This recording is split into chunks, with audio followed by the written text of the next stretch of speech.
Assalamualaikum warahmatullahi wabarakatuh. Alhamdulillah wassalatu wassalamu ala Rasulillah wa ala alihi wa sahbihi wa mawalah. Wala hawla wala quwata illa billah, amma ba'd. Jamaah Masjid Al-Kautsar, hafizakumullah. Alhamdulillah, hari-hari ini kita diizinkan untuk sholat berjamaah di masjid, tapi tentunya dengan mentaati protokol kesehatan yang sudah ditetapkan oleh DKM. Ada banyak protokol kesehatan yang sudah dituliskan di pengumuman-pengumuman, tapi ada beberapa hal yang ingin saya sampaikan berkaitan dengan permasalahan fikih. Ada 3 poin yang ingin saya sampaikan. Yang pertama adalah masalah sholat dengan meregangkan shaf. Bagaimana hukumnya?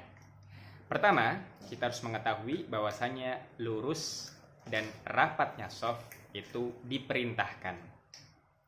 Tentang perintah ini, apakah wajib atau sunnah, ulama berbeda pendapat.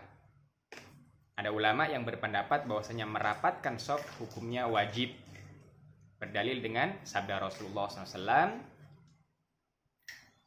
yang berbunyi, wala tada' furjatan lisyayatin. Jangan kamu tinggalkan ruang-ruang kosong untuk syaitan. Artinya kita diperintahkan untuk menutup celah-celah shaf. Larangan memberikan celah berarti perintah untuk menutupnya. Itu yang mengatakan wajib.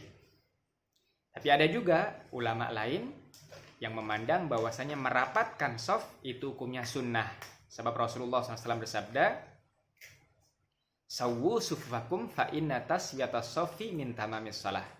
Lurus rapatkan shaf karena sesungguhnya taswiyatas sufuf, ya rapatnya shaf, lurusnya shaf itu termasuk dari kesempurnaan sholat.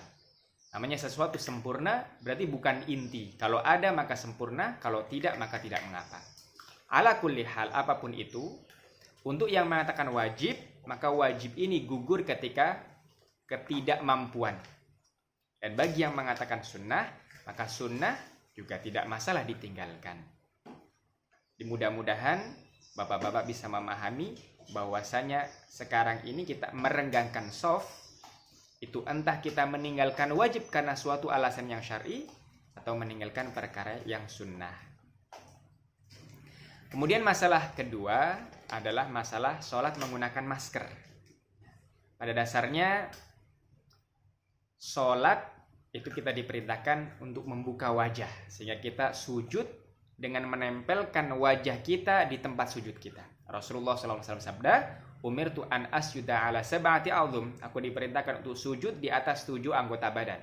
Salah satunya adalah dahi dan hidung. Ya, beliau mengatakan jabhah sambil berisyarat kepada hidungnya. Artinya wajah ini harus ditempelkan di tempat sujud. Kalau tertutup maka tidak diperbolehkan. Ya, ulama mengatakan makruh hukumnya menutup salah satu bagian anggota wajah.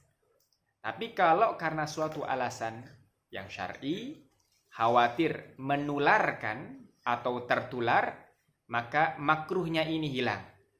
Artinya sholat menggunakan masker diperbolehkan dan tidak ada kemakruhan. Di antara ulama yang berfatwa bolehnya sholat menggunakan masker ya dalam keadaan semacam ini adalah Syekh Sa'ad bin Turki Al-Khothlan, salah satu anggota Hay'ah Kibar Ulama di Kerajaan Saudi Arabia, ya termasuk ulama yang keilmuannya luar biasa. Kemudian masalah yang ketiga adalah tentang masalah berpindah-pindah ketika sholat. Ya, pada dasarnya kita dianjurkan untuk memperbanyak bekas-bekas kebaikan, memperbanyak tempat di mana kita melakukan sholat. Artinya kalau kita sholat wajib di suatu tempat, maka ketika sholat sunnah kita pindah. Tapi karena keadaan yang mengkhawatirkan, ya khawatir kita akan memperbanyak tempat-tempat bekas ya, yang bisa menyebarkan ya penyakit dan selainnya, maka untuk saat ini ya, dimohon kepada bapak-bapak sekalian untuk sholat di satu tempat saja. Sholat sunnah di situ, qobliyah di situ, sholat wajib di situ, dan juga sholat ba'diyah di situ. Ya, kenapa? Karena memperbanyak tadi hukumnya sunnah, sedangkan kita menjaga diri ya dari membahayakan orang lain itu diperintahkan, wajib ya. Ada kaidah yang berbunyi darul mafasid muqaddamun ala jalbil masalih. Mencegah mafsadah, bahaya lebih didahulukan dibandingkan kita mengambil maslahat. Artinya kita sholat di situ agar atau untuk mencegah bahaya. Sedangkan kita berpindah-pindah tujuannya adalah untuk mengambil maslahat, yaitu keutamaan. Tapi dalam keadaan semacam ini maka darul mafasid, mencegah itu lebih baik dibandingkan kita mengambil maslahat. Jamaah fidakumullah, tentang masalah sholat jamaah, itu syariat sangat memotivasi kita untuk melaksanakan sholat jamaah ya.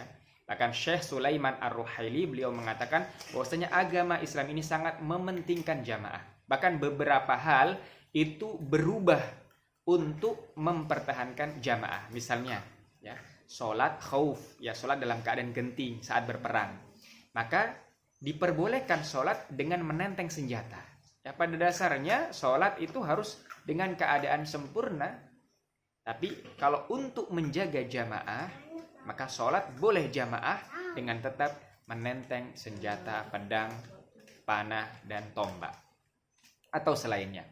Kemudian bentuk sholat itu bisa berubah. Contohnya orang yang masbuk, ya datang telat, maka bentuk sholatnya bisa berubah. Yang awalnya tasyahudnya itu cuma tasyahud awal dan tasyahud akhir, tapi karena mengikuti imam, maka bisa jadi dalam satu sholat tasyahudnya lebih dari 2 kali, bisa 3 kali atau lebih banyak ya. Kemudian juga masalah bolehnya menjamak sholat ketika hujan ya. Pada dasarnya sholat itu disyariatkan pada waktu-waktunya. Artinya sholat maghrib dilaksanakan pada waktunya, sholat isya dilaksanakan pada waktunya. Tetapi kalau hujan deras di waktu maghrib, maka diperbolehkan untuk menjamak dengan isya. Agar apa? Ya, tujuannya adalah untuk menjaga tetap berlangsungnya sholat jamaah. Jadi bagi bapak-bapak sekalian, selagi kita diizinkan untuk sholat jamaah meskipun dengan aturan-aturan yang sudah ditetapkan, maka itu lebih baik dibandingkan kita sholat sendiri. Sebab apa? Sebab jamaah itu sangat diperhatikan oleh syariah. Ya, mudah-mudahan penjelasan ini bisa menjadi penenang bagi bapak-bapak sekalian, sehingga kita beragama di atas ilmu, mengamalkan syariat atas dasar kita tahu, bukan sebatas kita ikut-ikutan saja.